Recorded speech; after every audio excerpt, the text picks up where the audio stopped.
Hello दोस्तों, मैं दीपक मसीह और एक नई वीडियो में मैं आप लोगों का हार्दिक स्वागत करता हूं। और यह वीडियो पब्लिक डिमांड पर बन रहा है। मेरे पास रिक्वेस्ट आए हैं कि मैं इब्रानियों की पुस्तक 4 अध्याय का 9 से 11 पद के ऊपर एक वीडियो बनाऊं। तो चलिए देखते हैं इन पदों में क्या छिपा हुआ है। जैसा कि लिखा है, इसलिए परमेश्वर के लोगों के लिए शब्द का विश्राम शेष है, क्योंकि जो उसके विश्राम में प्रवेश कर चुका है वह भी अपने कार्यों से विश्राम कर चुका है, जैसा कि परमेश्वर ने किया था। इसलिए हम भी उस विश्राम में प्रवेश करने के लिए प्रयत्नशील रहें, कहीं ऐसा ना हो कि उसी प्रकार आज्ञा न मानने के कारण किसी व्यक्ति का पतन हो जाए।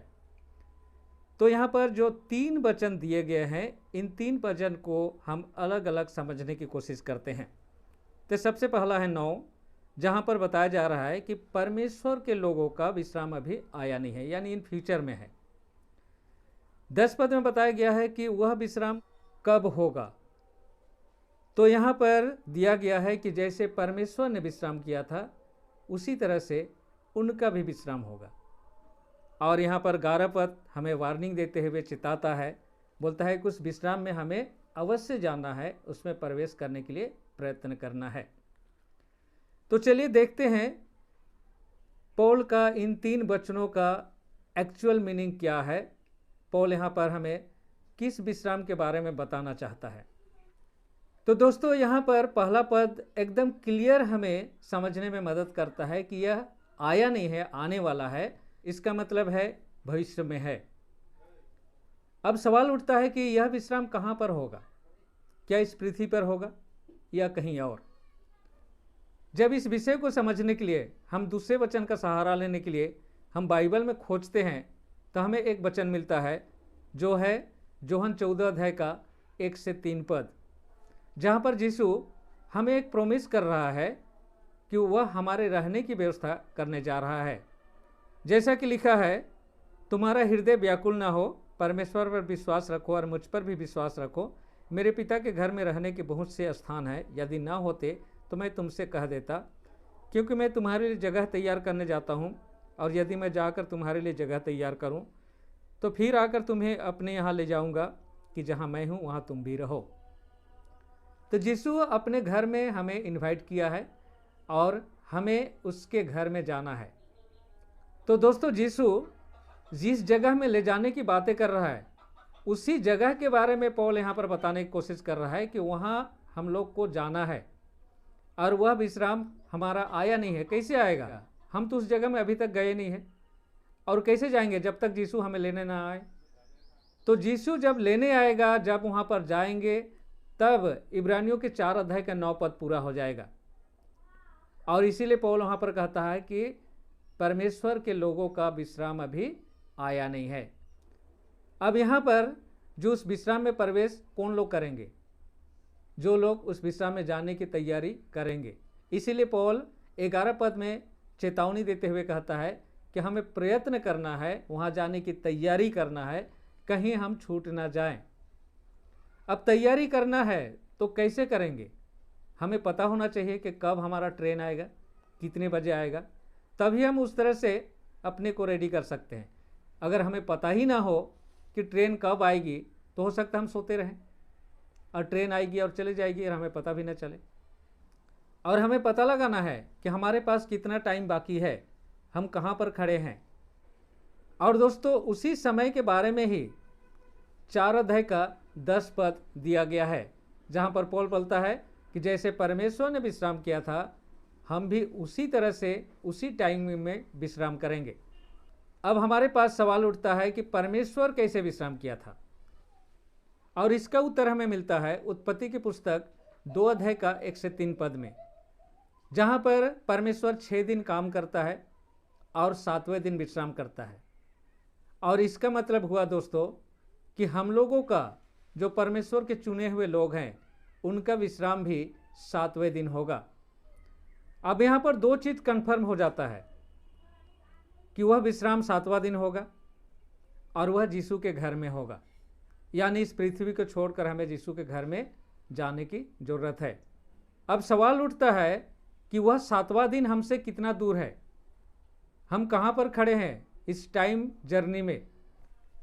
पीटर यहाँ पर हमें एक फॉर्मूला देता है और उस फॉर्मूले को अगर हम अप्लाई करके कैलकुलेशन करते हैं तो हमारे पास कितना समय है वो पता चल जाएगा। और इसका उत्तर हमें मिलता है सेकंड पीटर की पुस्तक 3 अध्याय का 8 पद में, जहाँ पर लिखा हुआ है, हे प्रियो, यह बात तुम भूल न जाना कि प्रभु की दृष्टि में एक दिन 1000 वर्ष के बराबर है और 1000 वर्ष एक दिन के बराबर है। तो यह फार्मूला कैसे काम करता है? हम लोगों का 1000 साल जब कंप्लीट होता है तो परमेश्वर के लिए एक दिन होता है, यानी परमेश्वर के अनुसार जो 7वां दिन होगा वो 6 दिन के बाद आएगा। तो इन वचन के अनुसार हमारे लिए 6000 साल होना चाहिए, यानी हमारा अगर 6000 साल पूरा होता है तो परमेश्वर का 6 दिन कंप्लीट होता है। तो चलिए देखते हैं कि हम इस टाइम जर्नी में कौन सा दिन में खड़े हैं। तो दोस्तों, आदम से अगर हम लोग कैलकुलेट करें, हम अभी जहाँ पर है इस समय तक को, तो हमें अराउंड 6000 साल मिलता है। आदम से नूह के जल प्रलय तक 2000 साल, नूह के जल प्रलय से यीशु के जन्म तक 2000 साल, और यीशु के जन्म से हमारे तक 2000 साल। इसका मतलब है हमारा 6000 साल होने वाला है। 7वां दिन का वह विश्राम दिन भी 1000 साल का होने वाला है। लेकिन अब हमें यह जानना है, क्या वह 7वां दिन का विश्राम हमारे लिए कुछ इम्पोर्टेंट है या नहीं है? क्योंकि जितने भी मसीह भाई बहन हैं, सबके सब उस विश्राम में जाना तो चाहते हैं, लेकिन उन्हें पता ही नहीं है कि उन्हें क्या करना है। तो चलिए जानते हैं कि अगर हम उस विश्राम में जा पाए तो क्या होगा, अगर नहीं जा पाए, इस पृथ्वी पर रह गए, तब क्या होने वाला है। तो चलिए सबसे पहले उन ग्रुपों के बारे में जानते हैं जो उस विश्राम में प्रवेश नहीं कर पाएंगे और इस पृथ्वी पर रह जाएंगे, उनका क्या होने वाला है। उसके बाद जानेंगे कि जो लोग उस विश्राम में प्रवेश करेंगे उनका क्या होगा। तो दोस्तों, सवाल इस पृथ्वी और उसके निवासियों को लेकर है। तो जब परमेश्वर ने इस पृथ्वी को रचा और बनाया तो परमेश्वर ने इसे गिफ्ट के रूप में मनुष्यों को दिया। और अगर यशाया 45 का अगर हम लोग 18 पद पढ़े, क्योंकि यहोवा जिसने आकाश को सृजा वही परमेश्वर है, जिसने पृथ्वी को रचा और बनाया है, उसे स्थिर किया है और निर्जन रहने के लिए नहीं परंतु बसाए जाने के लिए बनाया है। वह यो कहता है, मैं ही यहोवा हूँ, अन्य कोई नहीं। तो यह पृथ्वी परमेश्वर ने मनुष्यों को रहने के लिए दिया था।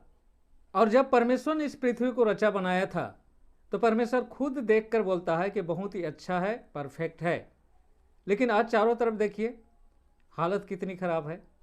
और इस बात को यशाया 24 अध्याय का 5 पद में क्लियर वर्णन किया गया है। लिखा है, पृथ्वी अपने निवासियों के कारण दूषित हो गई है, क्योंकि उन्होंने व्यवस्था को उल्लंघन किया, विधियों को भंग किया तथा सनातन वाचा को तोड़ दिया है।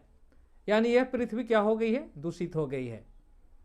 अब परमेश्वर बोलता है कि इस पृथ्वी को मैं तोड़ दूंगा, उलट पलट कर दूंगा, जैसा कि 24 अध्याय का 1 पद में लिखा है, देखो यहोवा पृथ्वी को उजाड़ करके नाश कर देगा और वह उसकी सतह को उलट पलट कर देगा और उस पर रहने वालों को तितर बितर कर देगा। अब यहाँ पर परमेश्वर को लेकर बहुत बड़ा सवाल होता है।